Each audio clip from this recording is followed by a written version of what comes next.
ನಮಸ್ತೆ, focus TV ಡಿಜಿಟಲ್ಗೆ ಸ್ವಾಗತ. ಬಸವನಗೌಡ ಪಾಟೀಲ್ ಯತ್ನಾಳ್ ಪ್ರವಾದಿ ಮೊಹಮ್ಮದ್ ಪೈಗಂಬರರ ಬಗ್ಗೆ ಅವಹೇಳನಕಾರಿ ಹೇಳಿಕೆಯನ್ನ ನೀಡಿದ್ದಾರೆ.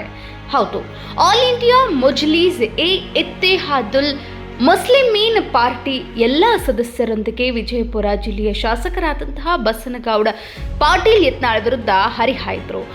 ಬಸವನಗೌಡ ಪಾಟೀಲ್ ಯತ್ನಾಳ್ ಪ್ರವಾದಿ ಮೊಹಮ್ಮದ್ ಪೈಗಂಬರರ ಬಗ್ಗೆ ಅವಹೇಳನಕಾರಿ ಹೇಳಿಕೆ ವಿರುದ್ಧ ಹುಬ್ಬಳ್ಳಿಯಲ್ಲಿ ನಡೆದ ಶ್ರೀರಾಮನವಮಿ ಕಾರ್ಯಕ್ರಮದಲ್ಲಿ ಭಾಷಣ ವೇಳೆ ನಾಲಿಗೆ ಹರಿಬಿಟ್ಟ ಬಸವನಗೌಡ ಯತ್ನಾಳ್ ಪಾಟೀಲ ಉದ್ದೇಶದಿಂದ ಆಕ್ರೋಶ ಭಾಷಣದಲ್ಲಿ ಪವಿತ್ರವಾದ ಇಸ್ಲಾಂ ಧರ್ಮದ ಪ್ರವಾದಿ ಮೊಹಮ್ಮದ್ ಪೈಗಂಬರರ ಬಗ್ಗೆ ಅವಾಚ್ಯವಾದ ಶಬ್ದವನ್ನ ಮಾಡುತ್ತಾ ಈ ಮೂಲಕ ಬಸವನಗೌಡ ಪಾಟೀಲ್ನ ವಿರುದ್ಧ ದೂರು ದಾಖಲೆ ಮಾಡಿ ಕಠಿಣ ಕ್ರಮ ಕೈಗೊಳ್ಳಬೇಕು ಎಂದು ಹುಕ್ಕೇರಿ ತಹಸೀಲ್ದಾರರ ಮುಖಾಂತರ ಮಾನ್ಯ ರಾಜ್ಯಪಾಲರು, ಕರ್ನಾಟಕ ಸರ್ಕಾರ, ವಿಧಾನಸೌಧ ಬೆಂಗಳೂರು ಇವರಿಗೆ ಹಾಗೂ ಇವರಿಂದ ಮಾನ್ಯ ರಾಷ್ಟ್ರಪತಿಗಳು, ಭಾರತ ಸರ್ಕಾರ ದೆಹಲಿ ಇವರಿಗೆ ವಿಜಯಪುರ ಜಿಲ್ಲೆ ಶಾಸಕರಾದಂತಹ ಬಸವನಗೌಡ ಪಾಟೀಲ್ ಯತ್ನಾಳ್ ಪ್ರವಾದಿ ಮೊಹಮ್ಮದ್ ಪೈಗಂಬರರ ಬಗ್ಗೆ ಅವಹೇಳನಕಾರಿ ಹೇಳಿಕೆ ವಿರುದ್ಧ ಪ್ರಕರಣ ದಾಖಲೆ ಮಾಡುವ ಕುರಿತು ಹುಕ್ಕೇರಿ ಪೈಗಂಬರ್ ದರ್ಗಾದಿಂದ ಬೀದಿಯಲ್ಲಿ ಸಂಚರಿಸುತ್ತಾ ಬಸವನಗೌಡ ಯತ್ನಾಳ್ ವಿರುದ್ಧ ಧಿಕ್ಕಾರ ಕೂಗುತ್ತಾ ಕೋರ್ಟ್ ಸರ್ಕಲ್ ಹತ್ತಿರ ಜಮಾಯಿಸಿದರು.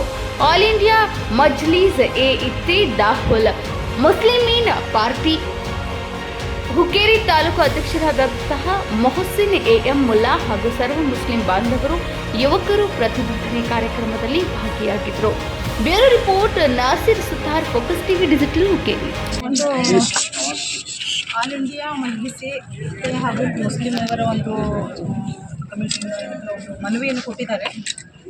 ಸೊ ಈ ಮನವಿಯನ್ನು ಏನಂತಲ್ಲ ನಾವು ಮಾನ್ಯ ಜಿಲ್ಲಾಧಿಕಾರಿಗಳ ಮುಖಾಂತರ ಮಾನ್ಯ ಸರ್ಕಾರಕ್ಕೆ ಒಂದು ತಲುಪಿಸುವ ನಿಟ್ಟಿನಲ್ಲಿ ನಮ್ಮ ಒಂದು ಕ್ರಮವನ್ನು ನಾವು ವಹಿಸ್ತೀವಿ.